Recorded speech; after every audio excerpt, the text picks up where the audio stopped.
হাইকোর্টে উচ্চ প্রাথমিকে super numerary মামলা সিঙ্গল বেঞ্চে অন্তর্বর্তী নির্দেশ বহাল রাখল সুপ্রিম কোর্ট। আপাতত কোনো নিয়োগ নয়, নির্দেশ ডিভিশন বেঞ্চে।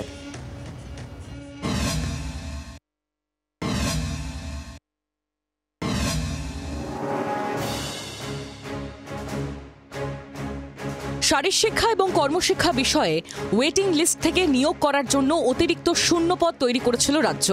মামলায় রাজ্যের বক্তব্য ছিল উচ্চ প্রাথমিকে সুপার নিউমেরারি পদে নিয়োগের জন্য অনুমতি দেওয়া হোক, কিন্তু 7ই মে সুপার নিউমেরারি পদের উপর স্থগিতাদেশ বহাল রাখে হাইকোর্টের সিঙ্গেল বেঞ্চ। সেই নির্দেশকে চ্যালেঞ্জ করে ডিভিশন বেঞ্চে যান চাকরি প্রার্থীরা। মঙ্গলবার বিচারপতি সৌমেন সেন এবং বিচারপতি স্মিতা দাসদের ডিভিশন বেঞ্চের শুনানিতে মামলাকারীর আইনজীবী পার্থসারথী সেনগুপ্ত জানান, 2 বছর ধরে অপেক্ষায় বসে আছেন চাকরি প্রার্থীরা। বিচারপতি সৌমেন সেন বলেন, 18ই জুন এই সংক্রান্ত মামলা রয়েছে সিঙ্গেল বেঞ্চে। নিয়োগের পর তার যদি বৈধতাই না থাকে তাহলে নতুন করে সমস্যা হবে।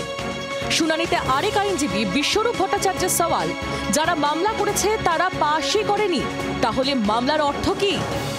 অন্যদিকে আইনজীবী বিকাশ ভট্টাচার্য বলেন, মামলার গ্রহণযোগ্যতা নিয়েই প্রশ্ন আছে, এটা একটা বড় দুর্নীতি। শুনানি শেষে সিঙ্গেল বেঞ্চের অন্তর্বর্তী নির্দেশই বহাল রাখে ডিভিশন বেঞ্চ। জানিয়ে দেয়, শুনানি শেষে ডিভিশন বেঞ্চের নির্দেশ, আপাতত কোনো নিয়োগ নয়। এই মামলায় 2022 সালের ডিসেম্বর মাসে সুপার নিউমেরারি পদ তৈরির ওপর অন্তর্বর্তী স্থগিতাদেশ দিয়েছিল কলকাতা হাইকোর্ট।